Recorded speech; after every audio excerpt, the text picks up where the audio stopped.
সাহাবারা জিজ্ঞাসা করলেন, হুজুর আপনি কাঁদেন কেন? বলছে কবর হলো আখিরাতের প্রথম মঞ্জিল। এই মঞ্জিলে যদি পাস হতে পারি তাহলে সব জায়গাতে পাস, আর যদি এখানে ধরা পড়ে যাই তাহলে সব জায়গাতে ধরা পড়ে যাব। আজ মুসলমান আমাকে আপনাকে কবরের তৈরি করতে হবে, কারণ মরণ আমার হবেই হবে। মরণ থেকে কেউ বাঁচবে না, বাঁচবে কি? আল্লাহ পাক আল্লাহ রাব্বুল আলামিন বলেন, কুল ইয়াতাওয়াফাকুম মালাকুল মাউতিল্লাযী উকিলা বিকুম সুম্মা ইলা রাব্বিকুম তুরজাউন। মরণ তোমার আসবেই আসবে, তুমি মরণের ভয়ে যেখানে যাও না কেন, যেখানে লুকাও না কেন, মৃত্যু অবশ্যই আসবে। 24 ঘন্টা তোমার পিছনে একজন ফেরেশতা লেগে আছে, যার নাম হলো মালাকুল মাউত। তোমার মরণের যখন টাইম হয়ে যাবে, মালাকুল মাউত তোমার কাছে পৌঁছে যাবে। لا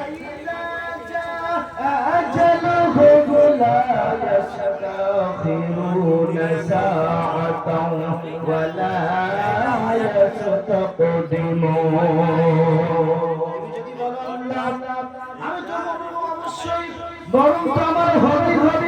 কিন্তু সবে নতুন বাড়ি বানিয়েছি, এখন নতুন বাড়ির মধ্যে চাপতে পারলাম না। যদি আপনি মনে করেন আমি বিবির সঙ্গে গল্প করছি, আমার গল্প হয়ে যাওয়ার পরে তারপরে মালাকুল মাউতকে বলবো আমার জান কবজ করো, বলবে না, এক সেকেন্ড এদিক ওদিক হবে না। যে টাইম নির্ধারিত করা আছে ওই টাইমে তোমার মওত হবে। তোমার হাতের মধ্যে যদি জায়গা জমির দলিল গুলো থাকে আর মালাকুল মাউত যদি চলে আসে, যদি মালাকুল মাউতকে বলে মালাকুল মাউত এক মিনিট টাইম দাও, আমি আমার জায়গার দলিলটা আমার বিবিকে বুঝিয়ে দেবো, আমি মারা যাওয়ার পরে আমার জায়গা জমিটা অন্য কেউ দখল করে নেবে। মালাকুল মাউত বলবে না, টাইম দেওয়া যাবে না, আর সময় দেওয়া যাবে না। আল্লাহ পাক আল্লাহ রাব্বুল আলামিন তাই কোরআনুল কারীমের মধ্যে বললেন,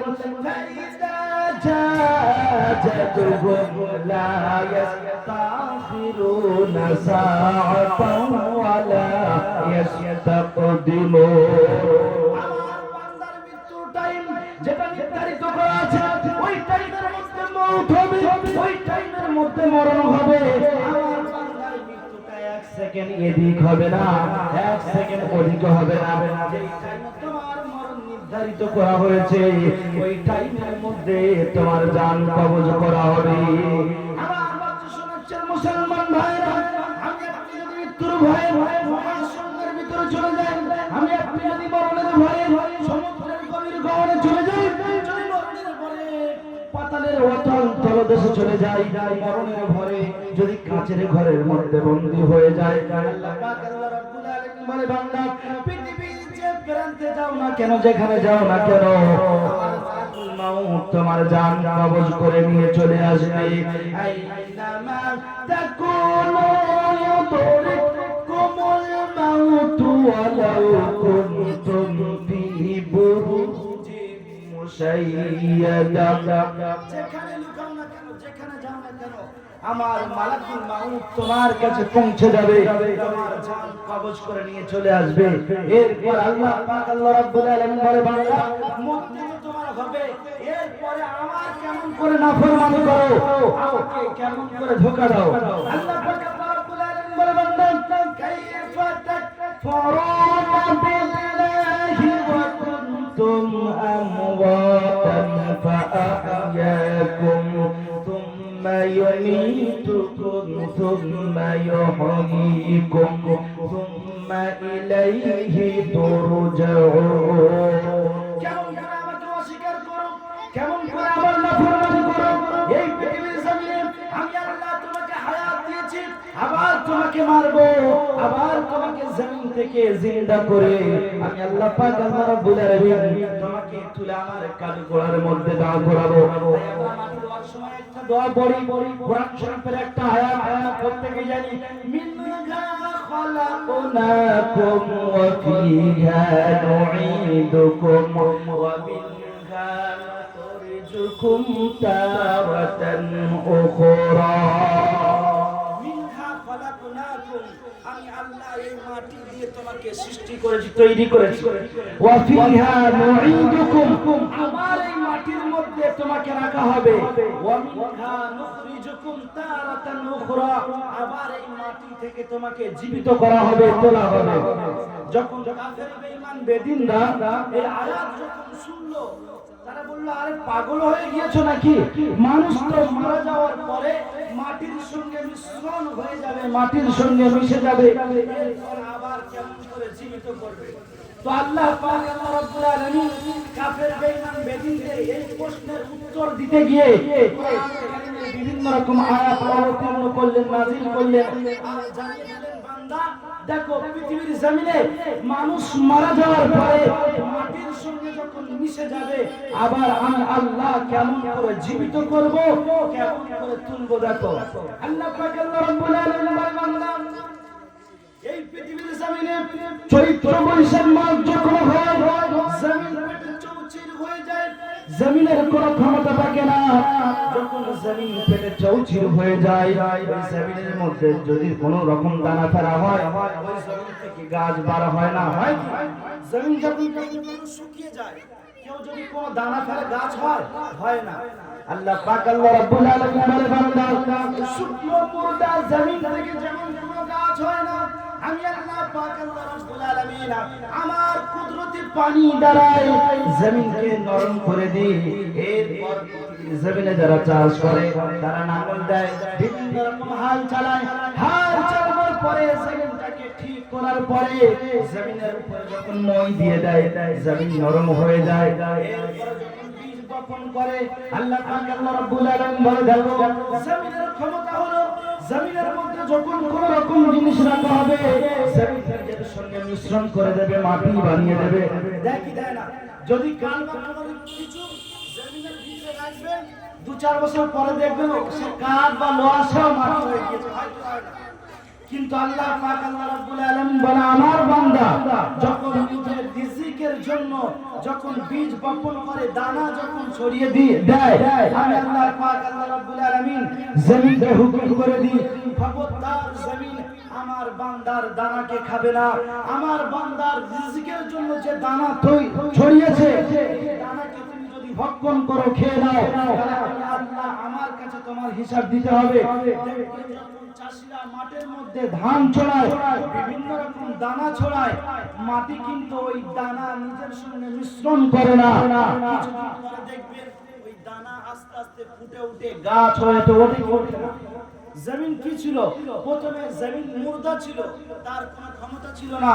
চাষি আল্লাহ তাআলার রহমতের পানি, জোয়ারের পানি দ্বারা জমিনটাকে নরম করলো।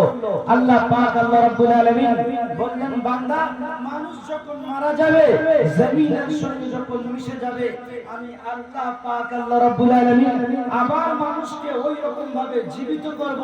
জীবিত করার পরে আমি আল্লাহ পাক আল্লাহ রাব্বুল আলামিন মানুষের কাছ থেকে হিসাব নেব। বাবা বান্দা, পৃথিবীর জমিনে আমার কতটা ইবাদত করেছো, আমার কতটা উপাসনা আরাধনা করেছো, আমি আল্লাহ আমার হুকুমকে কতটা মেনে চলেছো, আর আমার কতটা নাফরমানি করেছো। আজ আমরা সেই আল্লাহ পাক আল্লাহ রাব্বুল আলামিনের প্রত্যেকটা হুকুমকে আজ নাফরমানি করতে চালু করেছি, অমান্য করতে চালু করেছি। তাই আজ আমাদের উপরে বিভিন্ন রকম ভাবে হামলা আসছে। আজ মুসলমানদেরকে জঙ্গিবাদের তকমা দেওয়া হচ্ছে, আর মুসলমানদেরকে বলছে মুসলমানরা ভারতবর্ষে থাকতে পারবে না, মুসলমানদেরকে বাংলাদেশে পাঠিয়ে দাও, মুসলমানদেরকে পাকিস্তানে পাঠিয়ে দাও। কিসের কারণে? আজ আমাদের বদ আমলের কারণে আজ আমরা আল্লাহকে ভুলে গিয়েছি, রাসূলকে ভুলে গিয়েছি, যার কারণে আজ মুসলমানদের উপরে বিভিন্ন রকম ভাবে হামলা করা হচ্ছে, বিভিন্ন রকম ভাবে মুসলমানদেরকে ফাঁসানো হচ্ছে। আজ এই রমজান মাসের ভিতরে বা এই ঈদের দিনেও কয়েক জায়গাতে আপনারা সোশ্যাল মিডিয়া খুলে দেখবেন যে মন্দিরের ভিতরে হিন্দু ছেলেরাই মন্দিরের ঠাকুরকে ভেঙে মুসলমানদের নামে ফাঁসি দিয়েছে। পরে দেখতে পাওয়া গিয়েছে যে ওটা কোনো মুসলমান করেনি, ওটা কোনো মুসলমান ছেলে করেনি, ওটা হচ্ছে কোনো হিন্দু ঘরের সন্তান, কোনো হিন্দু ঘরের ছেলে হচ্ছে। আজ ভারতবর্ষের জমিনে আমরা ভারতবর্ষকে কি দেই নাই, তারপরে আজ বলছে ভারতবর্ষের মুসলমানদের জায়গা নেই। কয়েকদিন আগে ওয়াকফ বিল নিয়ে প্রচুর গন্ডগোল ঝগড়া হলো। কিসের কারণ? আজ আমাদের বড় আমলের কারণ। দেখুন আমরা ভারতবর্ষকে কি দিয়েছি?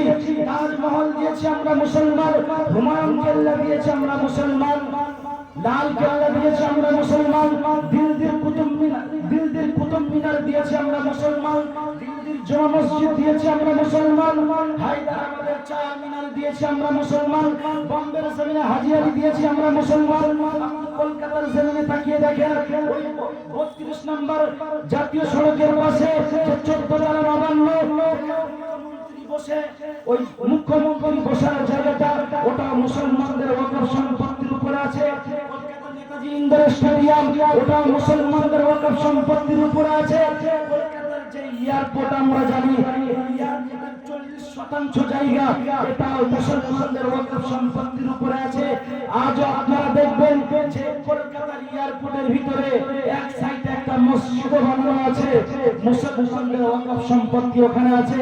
আমরা জানি কলকাতার জমিনে আর আপনি মুর্শিদাবাদের দিকে তাকিয়ে দেখেন, মুর্শিদাবাদের যে হাজারদুয়ারি ওটা কারো সম্পদ নয়, ওটা মুসলমানদের ওয়াকফ সম্পত্তি। মুসলমানরা ভারতের জন্য দেশের জন্য কি দেয় নাই, মুসলমানদের নাম এখনো পর্যন্ত ইন্ডিয়া গেটে 50,000-এর বেশি মুসলমানদের নাম লেখা আছে, যারা এই দেশকে স্বাধীন করতে গিয়ে মাথায় পাগড়ি বেঁধে ইংরেজ সরকারের বিরুদ্ধে লেগেছিল, যাদের কারণে দেশ স্বাধীন হয়েছে। আজ সেই সব মুসলমানদেরকে জঙ্গি তকমা দেওয়া হচ্ছে, সেই সব মুসলমানদেরকে বলা হচ্ছে মুসলমানদের ভারতবর্ষে ঠাঁই নেই, মুসলমানদেরকে ভারতবর্ষ থেকে বার করে দাও। সে কারণ মুসলমান আসো, মসজিদের ভিতরে আসো, নামাজ পড়ো। যদি নামাজ পড়ি আল্লাহর কাছে দোয়া চাই, অবশ্যই আল্লাহ তাআলা আমাদেরকে কোনো একটা কিছু ভালো ফয়সালা করবে। দেখো আজ মুসলমান আমরা ঘুমিয়ে আছি, আজ আমাদের ঘুম ভাঙেনি। ফিলিস্তিনের জমিনে আজ আমরা ঈদের দিনে ঈদের নতুন পোশাক পরছি, ঈদের জন্য বিভিন্ন রকম ড্রেস কিনছি। আজ মুসলমান ফিলিস্তিনের জমিনে ফিলিস্তিনের মা বোনদের উপরে অত্যাচার হচ্ছে, ফিলিস্তিনের মসজিদগুলোকে ভাঙা হচ্ছে, ফিলিস্তিনের মাদ্রাসাগুলোকে ভেঙে তছনছ করে দেওয়া হচ্ছে, ফিলিস্তিনের মা বোনদের ঈদকে পুরো হারাম করে দিয়েছে। আজ মুসলমান তোমার ভিতরে চেতনা জাগে না, তোমার ভিতরে ব্যথা লাগে না যে তারাও তো মুসলমান, তারা তো আমাদের ভাই, তাদেরকে যদি হাত দিয়ে সাহায্য না করতে পারি, মসজিদে গিয়ে 2 রাকাত নামাজ পড়ে আল্লাহর কাছে তো কেঁদে দোয়া করতে পারি, আল্লাহ হয়তো হাত দিয়ে সাহায্য করতে পারিনি, বিভিন্ন রকম যেমন ভাবে সাহায্য করার দরকার ছিল করতে পারিনি, কিন্তু আল্লাহ তুমি তো বলেছো আমার বান্দা যখন আমার কাছে সিজদায় পড়ে কাঁদবে আমি আল্লাহ তাআলা আমার বান্দার নিকটবর্তী হয়ে যাই, আর আমি আল্লাহ আমার বান্দা যে দোয়া করে আমি আল্লাহ আমার বান্দার দোয়াকে কবুল করে নিই। তো পৃথিবীর জমিনে আপনি যদি 2 রাকাত নামাজ পড়ে মসজিদে গিয়ে কাঁদেন তো ইনশাআল্লাহ আশা করা যায় যে আল্লাহ তাআলা আপনার দোয়াকে কবুল করবে। আজ হতভাগা মুসলমান, আজ আমরা মসজিদে গিয়ে নিজে তো নামাজ পড়ি না আর আমার ভাইদের জন্য দোয়া করি না। আজ আমাদের নামাজ কেমন নামাজ জানেন?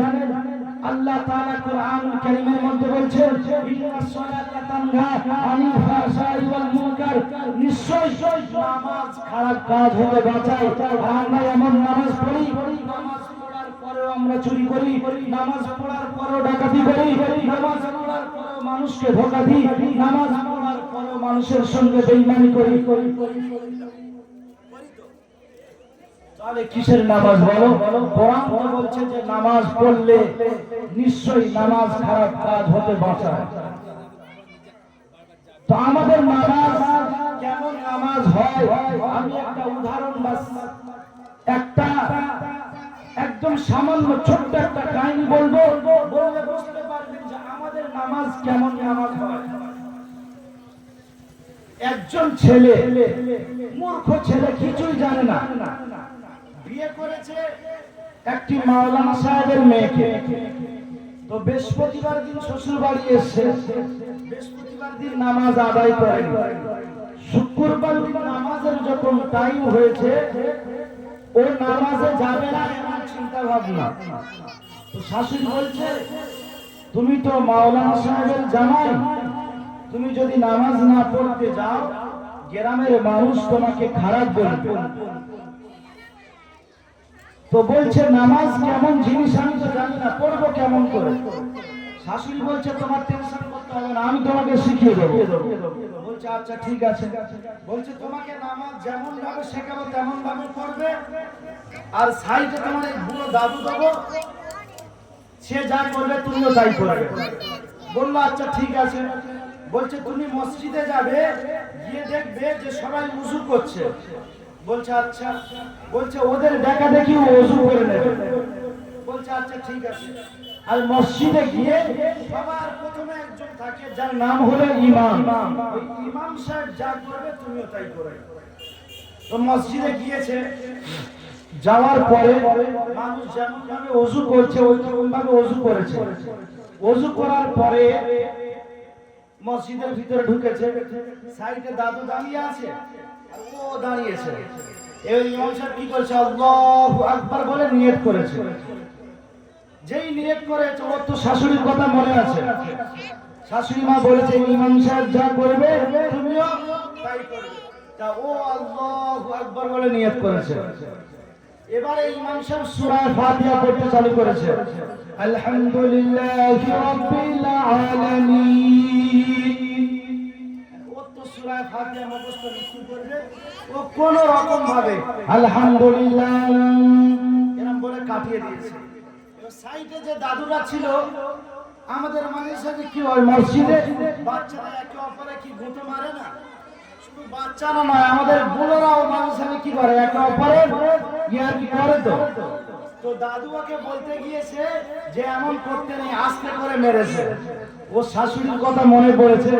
শাশুড়ি বলেছে, দাদু যা করে তুইও তাই করবি। ও সাইডে যে ছিল তারা জোশে মেরে দিয়েছে। যেই জোশে মেরে দিয়েছে, সেও বুড়ো মানুষ ছিল, বাবারে মারে করে শুয়ে পড়েছে। এরপরে ও সেজদাতে গিয়েছে। যাওয়ার পরে আমাদের বাচ্চারা যেমন কানে কানে বলে এরকম করিসনি, এখন বুড়ো দাদু ওকে বলেছে যে এমন করিসনি, করতে নেই। বুড়ো মানুষ বলতে গিয়ে একটু থুতু পড়ে গিয়েছে। ও জানে এই থুতু ফেলাটাও নামাজের নিয়ম। ওর সাইডে যে বুড়ো ব্যক্তিটা শুয়েছিল তার কানে বেশি করে থুতু দিয়ে দিয়েছে। এরপরে নামাজ যখন শেষ হয়ে গিয়েছে, ইমাম সাহেব উঠে বলছে, কোন বেয়াদব এমন করছিল? ও উঠে বলছে, কোন বেয়াদব এমন করছিল? এবার দাদু আর সহ্য করে থাকতে পারেনি। দাদু উঠে জামার গালে একটা চড় মেরে দিয়েছে। যেই চড় মেরেছে, ও জানে যে এদের মধ্যে সব থেকে উত্তম ব্যক্তি সেই সামনে বসে আছে। কে বলতো? ইমাম সাহেব। ও এখন সাইড করে গিয়ে ইমামের গালে একটা চড় মেরে দিয়েছে। যে ইমামের গালে মেরেছে, গ্রামের মানুষ ক্ষিপ্ত হয়ে গিয়েছে। তো যাই হোক, আমার বলার উদ্দেশ্য হাসি নয়।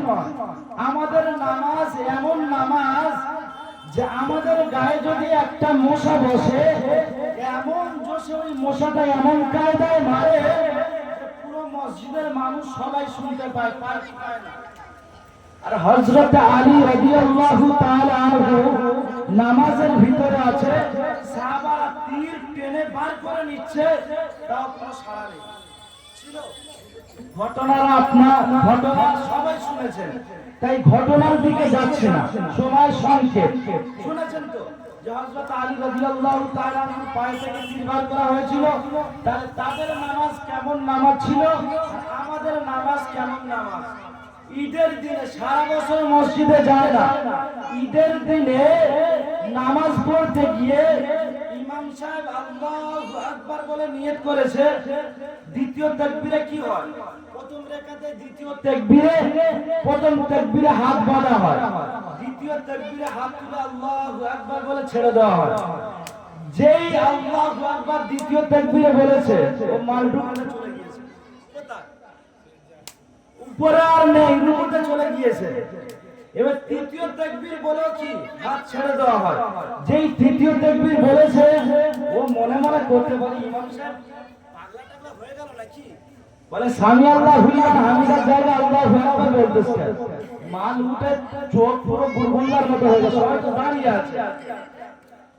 সোশ্যাল মিডিয়ায় দেখবেন সারা বছর নামাজ পড়ে না, এই এবছর ঈদের দিনে ঈদের নামাজ পড়তে গিয়ে জুতো চুরি করে দুই দলের মধ্যে সংঘর্ষ হয়ে 7 জন আহত হয়েছে। কজন? 7 জন। এগুলো কারা? এগুলো কোন কাওরার বাচ্চা না হিন্দু বাচ্চা, মুসলমান। এটা মুসলমানের চরিত্র, বুঝতে পেরেছেন? আল্লাহর হাবিব সাল্লাল্লাহু আলাইহি ওয়াসাল্লামের চরিত্র দেখেন। আল্লাহর হাবিব সাল্লাল্লাহু আলাইহি ওয়াসাল্লামের কাছে একজন মেহমান এসেছে রাতের বেলা। হুজুর সাল্লাল্লাহু আলাইহি ওয়াসাল্লামের বাড়িতে থেকেছে, খেয়েছে।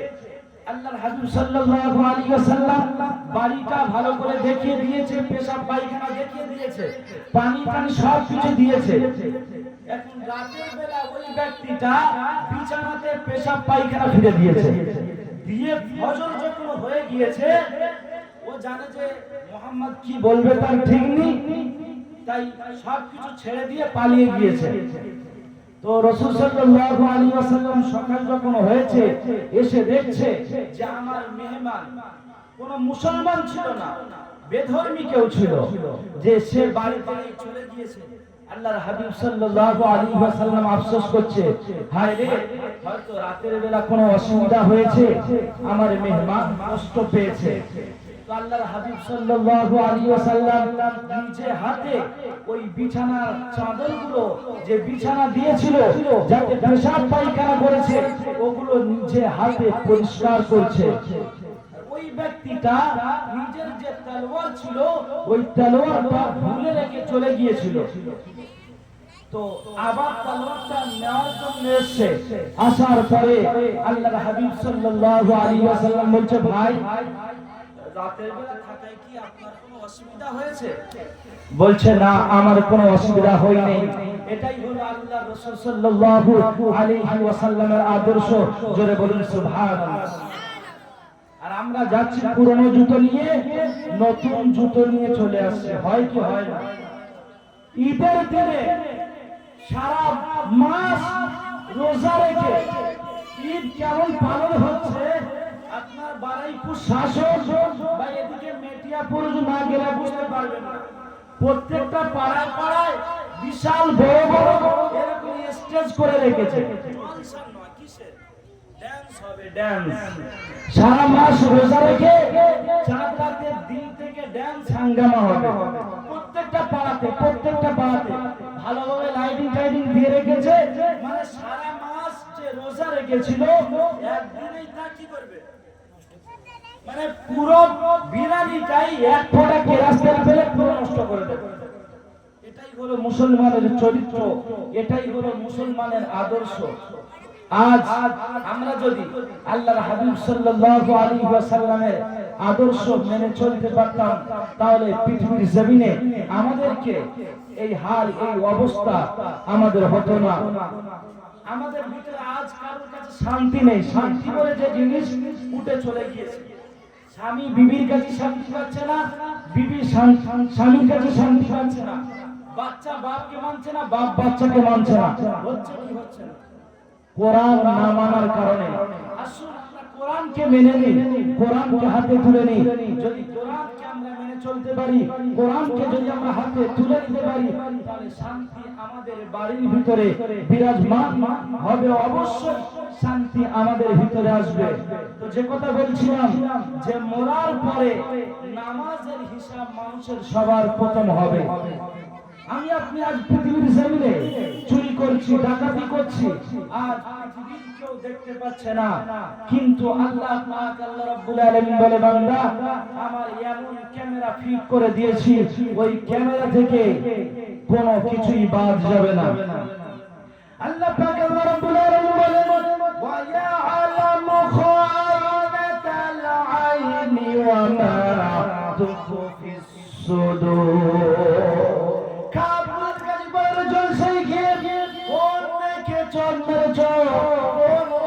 নাম্বার করে দিয়েছো, কোন ভাবির দিকে তাকিয়েছো, পৃথিবীর কেউ খবর রাখে না, পৃথিবীর কোনো ক্যামেরায় ধরা পড়েনি, কিন্তু আমি আল্লাহ পাক আল্লাহ রাব্বুল আলামিন এমন ক্যামেরা তোমার সঙ্গে ফিট করে দিয়েছি, লাগিয়ে দিয়েছি, ওই ক্যামেরা কোনোদিন ভুল উঠবে না।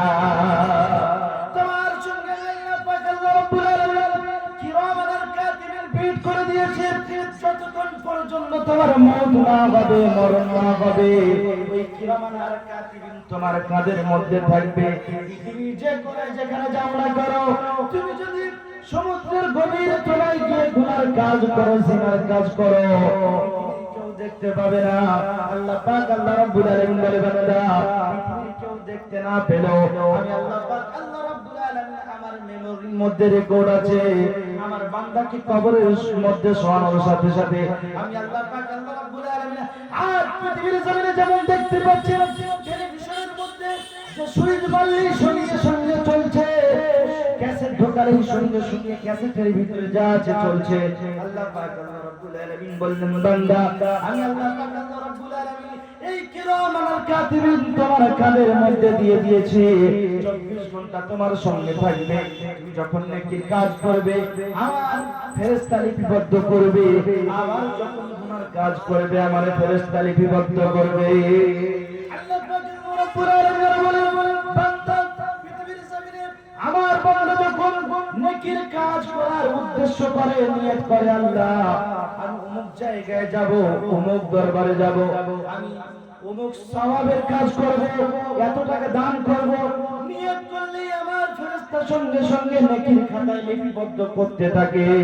আর আমার বান্দা যখন গুনার কাজ করার ইরাদা করে, যতক্ষণ পর্যন্ত আমার বান্দা গুনার কাজ না করে আমার ফেরেশতা লিপিবদ্ধ করে না। আমার বান্দা গুনার কাজ করার পরে আমার বান্দা যখন গুনার কাজ করে ফেলে, ফেরেশতারা বলে, আল্লাহ তোমার বান্দা অমুক জলসায় গিয়ে অমুক মেয়ের সঙ্গে বসে গল্প করেছে, লিখবো নাকি? আল্লাহ পাক আল্লাহ রাব্বুল আলামিন বলে, বান্দা ফেরেশতা একটু দাঁড়াও, আমার বান্দা যদি তওবা করে ফিরে আসে আমি আল্লাহ পাক আল্লাহ রাব্বুল আলামিন আমার বান্দাকে আমি ক্ষমা করে দেব। জোরে বলুন সুবহানাল্লাহ।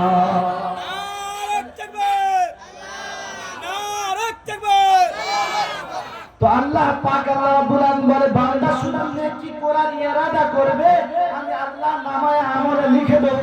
আর আমার বান্দা যখন গুনাহ করার ইরাদা করবে, যতক্ষণ পর্যন্ত গুনার কাজ না করবে আমি আল্লাহ ততক্ষণ পর্যন্ত গুনার খাতাতে আমার বান্দার গুনাহ লিপিবদ্ধ করা হয় না। তাহলে আল্লাহ পাক আল্লাহ রাব্বুল আলামিন আমাকে আপনাকে এতটা ভালোবাসেন, এতটা মহব্বত করেন।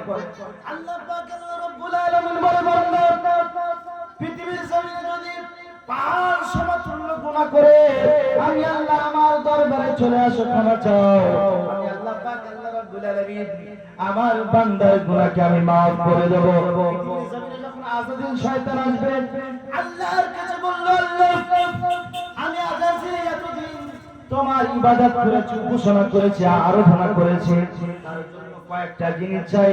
আল্লাহ বলল, কি চাই বলো?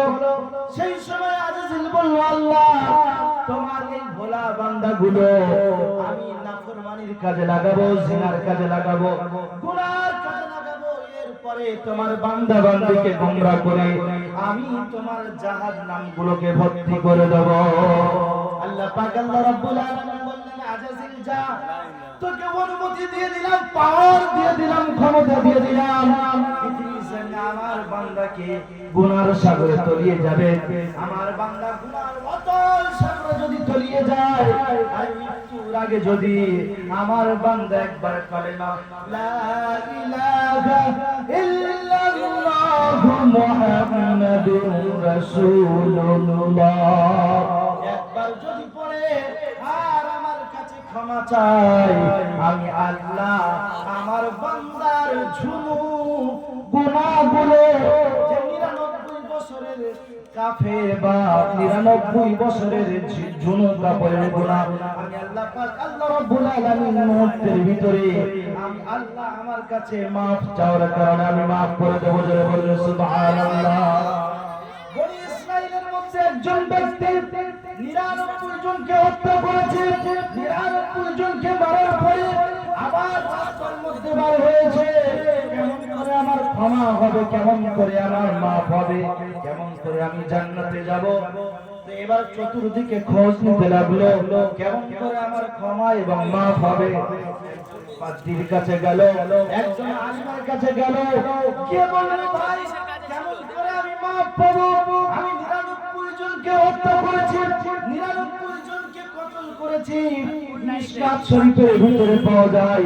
ওই ব্যক্তিটা যখন আলিমটার কাছে গেল, যাওয়ার পরে যখন বলল 99 জনকে হত্যা করেছি, বলল 99 জনকে হত্যা করার পরে তুমি কেমন করে আশা করো আল্লাহর দয়ার জান্নাতের ভিতরে যাবে?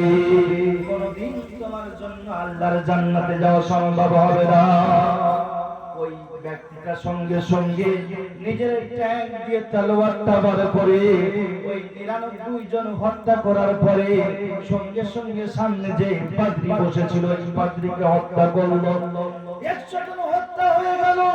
এরপরে আবার এগিয়ে যাচ্ছে, এগিয়ে গিয়ে আবার সামনে কিছু মানুষদেরকে জিজ্ঞাসা করলো, ভাই কোথায় গেলে আমার গুনাহ মাফ হবে বলো? আমি 100 জনকে হত্যা করেছি।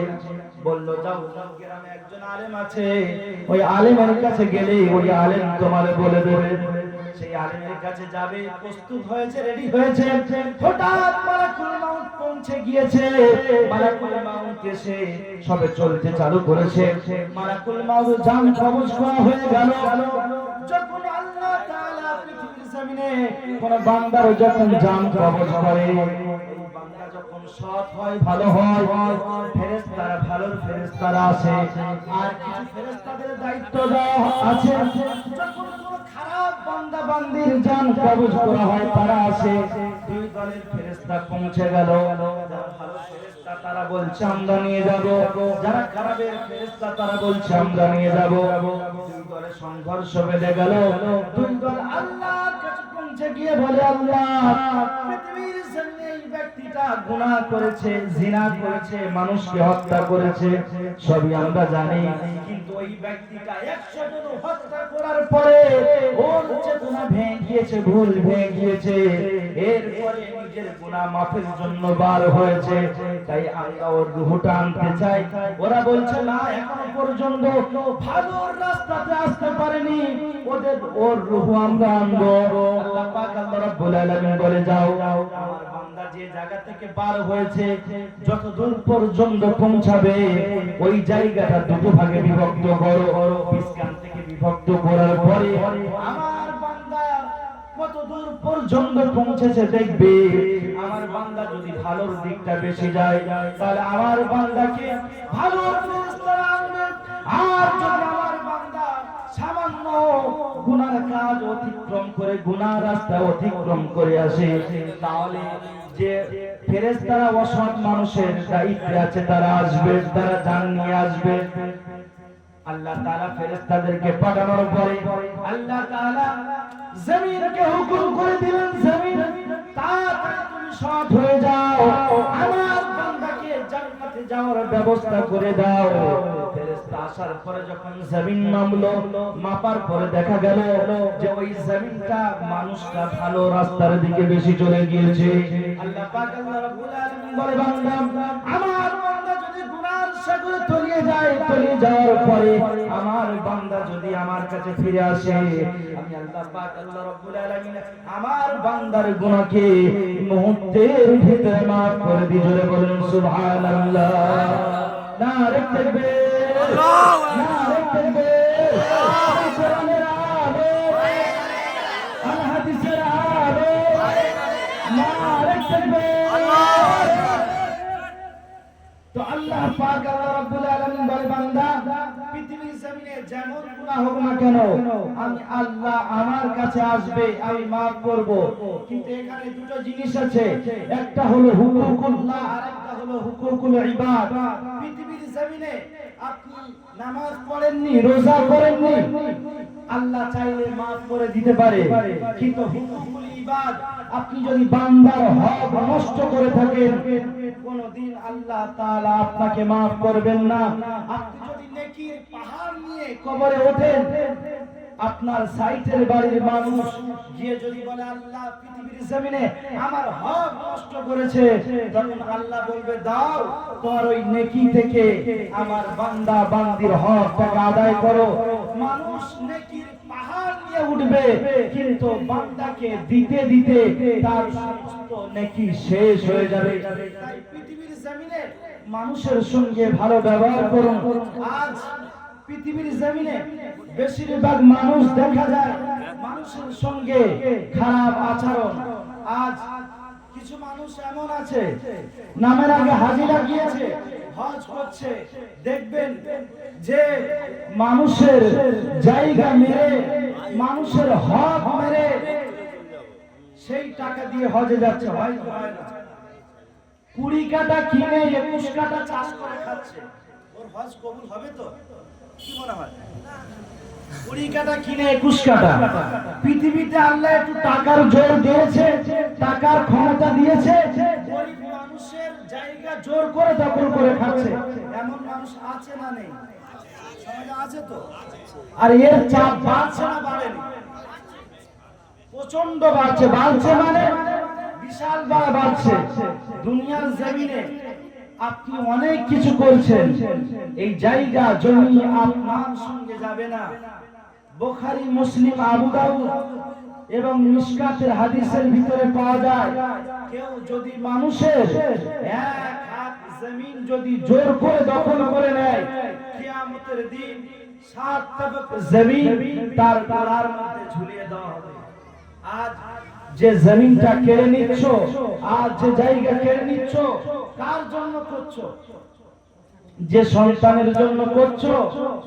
আপনি মারা যাওয়ার পরে ওই সন্তান কিন্তু আপনার কবরে গিয়ে আপনার সওয়ালের জবাব দেবে না, দেবে কি? মারা যাওয়ার পরে বাপের খাটুয়া সামনে আছে, সন্তান কেঁদে কেঁদে বলছে আমার আব্বা যার যে বাঁশ দিয়ে গিয়েছে মাফ করে দেবেন। বলে কি বলে না? দেখা যাচ্ছে যে ওর বাপ জোর করে, কলমের শক্তি ছিল, টাকার বল ছিল, ভাইয়ের ক্ষমতা মানে ভাইয়ের জায়গা জমি, চাচার জায়গা জমি, ফ্যামিলির জায়গা জমি নিজের নামে করে নিয়েছে। এরকম প্রচুর আছে। আগে তো জায়গা জমি লিখতে গেলে সাথে যেতে হতো না, কেউ গেলে কোনো রকম ভাবে কাজ চলে যেত। যেত কি যেত না? ভাইকে বলেছে 10 কাঠা নিবি, পুরো 1 বিঘে নিজের নামে লিখে নিয়ে চলে এসেছে। হয়েছে কি হয় না?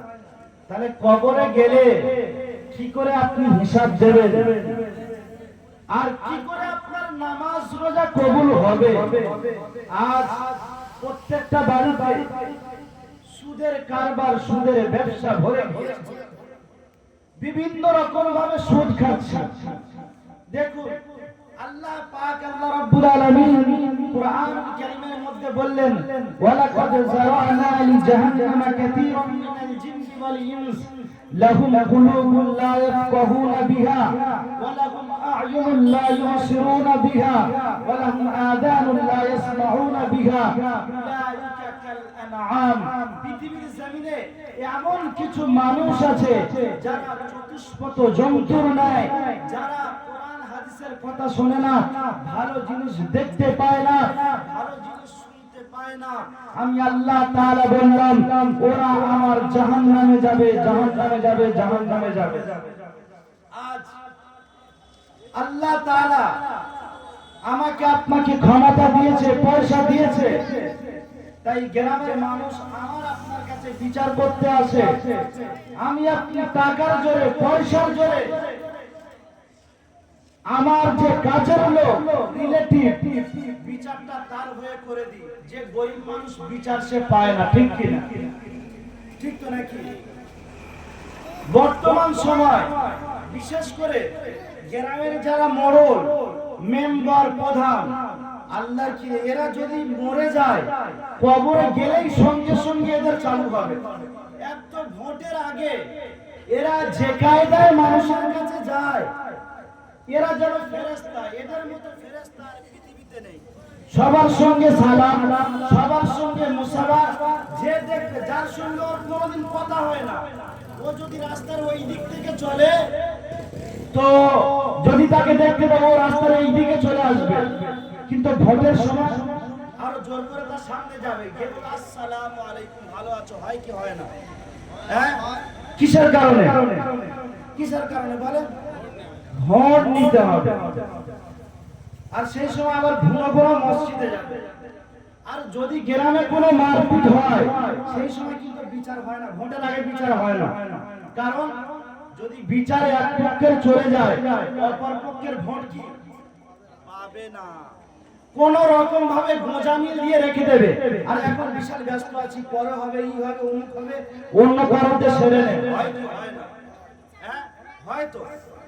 আর যদিও এবার যখন মেম্বার বা প্রধান হয়ে গেল, হয়ে যাওয়ার পরে আর কারো চেনে না, কারণ ভোটের আগে তো মুড়ি আর ঘুগনি আর নাড়ি আর বট খাইয়েছে, খাইয়েছে তো। ভোটের পরে আর চেনে না।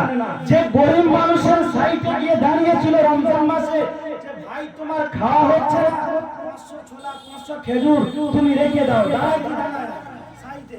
কিন্তু ভোটের পরে আর চেনে না। যার তিনতলা ঘর আমফান আর ইয়াসে তার নামে ঘর ঢোকে, তার নামে টাকা ঢোকে। আর যে গরিব মানুষ যার খোলার টালি উড়ে গেছে, কিচ্ছু নেই, তার নামে টাকা ঢোকে না। যত টাকা আপনি যদি গিয়ে তুলে সব দিয়ে আসতে পারেন, আপনার হয়তো 10,000-এ 500 দেবে বা 20,000-এ 500 দেবে, তবে আপনার জব কার্ডের নামে টাকা ঢুকবে, আর তা নাহলে আপনার জব কার্ড বন্ধ হয়ে যাবে। যে মেম্বার, যে প্রধান, তার বাড়ির ফ্যামিলির যতগুলো রিলেটিভ আছে, সে কোটিপতি হলেও সে সবচেয়ে বড় ভিখারি, তার নামে ঘর ঢোকে, ঢোকে কি ঢোকে না। হ্যাঁ, তাহলে এগুলো জুলুম কি জুলুম নয়? আর আজকাল মসজিদ মাদ্রাসাগুলো এমন হয়ে গিয়েছে যে হারামখোরের বাচ্চাগুলো বললে কিয়ামতের দিন বুঝতে পারবে মসজিদটাকে, মাদ্রাসাগুলোকে, খানকাগুলোকে আজ পার্টি অফিস বানিয়ে দিয়েছে। সে তৃণমূল হোক, সিপিএম হোক, আইএসএফ হোক আর বিজেপি হোক, ভোটে ক্ষমতা এসছে পার্টি অফিস বানিয়ে দিয়েছে। যেখানে মস্তানি দেখাচ্ছ দেখাও, মসজিদ হলো আল্লাহর ঘর, ওখানে তোমার ক্ষমতা দেখানোর জায়গা নয়। ওখানে যদি ক্ষমতা দেখাও, ক্ষমতাটা সাধারণ জনগণের উপরে দেখাচ্ছ না, ওই মস্তানিটা জনগণকে মস্তানি দিচ্ছ না, ওই মস্তানিটা দেওয়া হচ্ছে আমার আল্লাহর সঙ্গে মস্তানি দেওয়া হচ্ছে। কারণ মসজিদ হলো আল্লাহর ঘর, মসজিদ চালাবে তারা, মসজিদের মুসাল্লি হবে যারা, আর মুখে পানি দেয় না মসজিদে এসে কাবা করাতে এসে মসজিদের সভাপতি হয় কি হয় না? বাড়ি ডায়মন্ড হারবার, খাপুরে এসে মসজিদের সেক্রেটারি। কিসের? তোমার লজ্জা লাগে না? তুমি কিসের মুসলমান? তোমাকে তো গলায় দড়ি দিয়ে মরে যাওয়া দরকার। যে বাঁশ দিয়ে তোমাকে কবরে শোয়ানো হবে, ওই বাঁশ দিয়ে ফেরেশতা সবার প্রথম চালু করবে। কারণ গাদ্দারি কোথায় করছো ভালো করে একটু বুঝে সুঝে গাদ্দারি করবে। সাধারণ মানুষের উপরে যা করছে তো করছে, নির্যাতন করছে তো করছে। আর আজকাল প্রধান এবং মেম্বার হলে এদের চরিত্র আর ঠিক থাকে না। কোন গরিব মহিলা মেয়ে ছেলে যদি বিচার নিয়ে যায়, সোশ্যাল মিডিয়ায় আপনারা বিভিন্ন রকম ভাবে দেখতে পাচ্ছেন, অমুক এসি, অমুক ডিএসপি, অমুক এমএলএ, অমুক মন্ত্রীর কাছে কোন মহিলা বিচারের জন্য গিয়েছে, তার সঙ্গে জিনার কাজে লিপ্ত হয়েছে। হচ্ছে কি হচ্ছে না? হ্যাঁ, এর হিসাব কিন্তু আল্লাহর কাছে দিতে হবে। পৃথিবীর জমিনে তোমার টাকার ক্ষমতা, পয়সার ক্ষমতা, টাকার বল, পার্টির বল, সব কিছু তুমি দেখাচ্ছ, কিন্তু কবরের ভিতরে গেলে কোনো বল চলবে? ওখানে কোনো বল চলবে না। পৃথিবীর জমিনে আজ আমি আপনি, যে মেম্বার, যে প্রধান, যে এমএলএ, যে মন্ত্রী, যে ডাক্তারের হয়ে আমি আপনি লড়ছি, যার কথা শুনে আমি আপনি পিস্তল নিয়ে ছুটছি, যার কথা শুনে নিজে হাতে বোম দিয়ে ছুটছি, সে কিন্তু আপনি মরে গেলে আপনার কবরে হিসাব দেবে না। দেবে? আপনি মারা যাওয়ার পরে হয়তো 1 মাস 2 মাস 3 মাস আপনার বিবি বাচ্চাকে দেখবে, তারপর আর তার ধারে বাড়ে যাবে না। আপনি কোথায় যাচ্ছেন, কোথায় চলছেন? একটু বিবেক দিয়ে মুসলমান ভাবুন। আজ মুসলমানদেরকে মুড়ি ছড়াচ্ছে, মুসলমান মনে করছে আমি বিশাল কিছু পাচ্ছি, না কিছু দেওয়া হয় না। আজ কজন মুসলমানকে চাকরি দিয়েছে বলেন? কজন মুসলমান চাকরি পেয়েছে? দেওয়া হচ্ছে।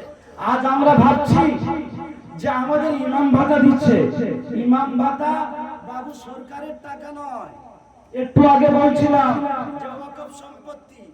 ওয়াকফ সম্পত্তি শুনেছেন তো, একটু আগে বলছিলাম যে কলকাতাতে আমাদের ওয়াকফ সম্পত্তি কি আছে, কলকাতার জমিনে যতগুলো ওয়াকফ সম্পত্তি আছে মাসে কোটি কোটি টাকা ইনকাম হয়।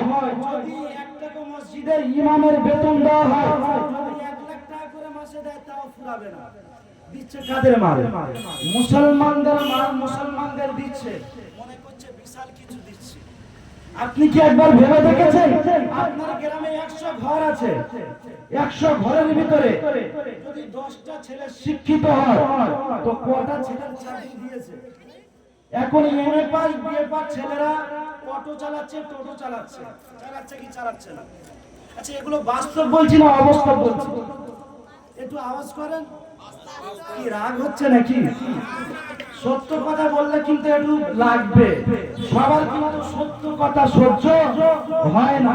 আল হাক্কু মুররুন, আল্লাহর হাবিব বললেন সত্য সব সময়ের জন্য তেতো হয়, সব মানুষের পছন্দ হয় না। তো যাই হোক মুসলমান একটু বিবেক দিয়ে ভাবুন, আবেগ দিয়ে নয়। আবেগ দিয়ে বহু কিছু হয়, কিন্তু যদি বিবেক দিয়ে চিন্তা ভাবনা করি তাহলে আমরা অনেক কিছু পাবো, অনেক কিছু পাওয়ার আছে।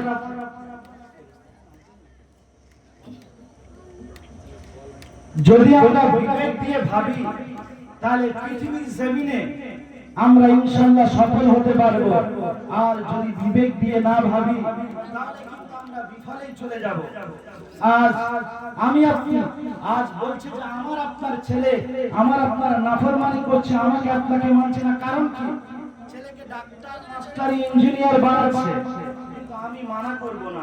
ডাক্তার মাস্টার ইঞ্জিনিয়ার সব বানাবেন, কিন্তু কোরআন হাদিসের শিক্ষা দেবেন। তবে আপনি এই কবরস্থানে শোয়ার পরে আপনার মাথার ধারে এসে আপনার সন্তান দাঁড়াবে, তা না হলে দাঁড়াবে না। তারা আপনাকে ভাত দেবে না, আপনাকে পিতা বলে মানবে না, আপনাকে মাতা বলে মানবে না। তাই সন্তানকে শিক্ষা দেন, কোরআন হাদিসের জ্ঞান যেন তার ভিতরে থাকে। যদি কোরআন এবং হাদিসের জ্ঞান যদি তার ভিতরে দিতে পারি তাহলে অবশ্যই তারা আমাদেরকে মানতে বাধ্য হবে।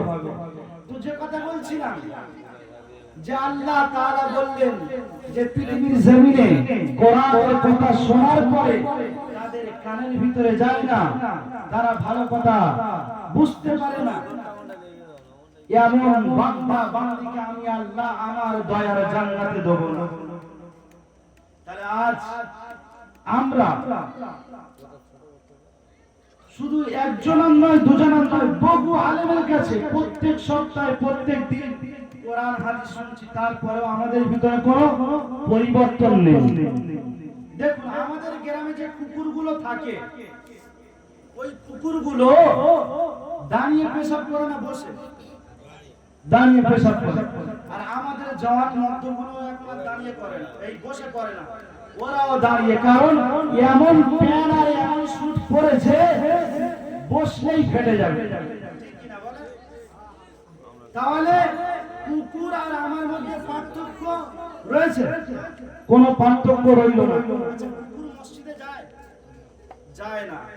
কুকুর হজ করে? কুকুর নামাজ পড়ে? তাহলে আমাদেরও 100-র মধ্যে 90% মানুষ এগুলো করে না। তাহলে ওর সঙ্গে মিল আছে না নাই? তাহলে যদি ওর সঙ্গে মিল থাকে, আল্লাহ তাআলা বললেন যে আমি আল্লাহ তাআলা এমন চতুষ্প জন্তুর নাই, 4 পায়ে জন্তু, যাদের উপরে হজ ফরজ নেই, যার উপরে নামাজ ফরজ নেই, যার উপরে রোজা ফরজ নেই, তারপরেও তারা ইবাদত করে, তাদেরকে জান্নাতে দেব। জাহান্নামে দেবো, ওই রকম এদেরকেও আমি জাহান্নামে দেবো। নারে তাকবীর, নারে তাকবীর। মাওলানা দিলওয়ার সাহেব বলেন জিন্দাবাদ, মাওলানা দিলওয়ার সাহেব বলেন জিন্দাবাদ। নারে তাকবীর। আমার খুবই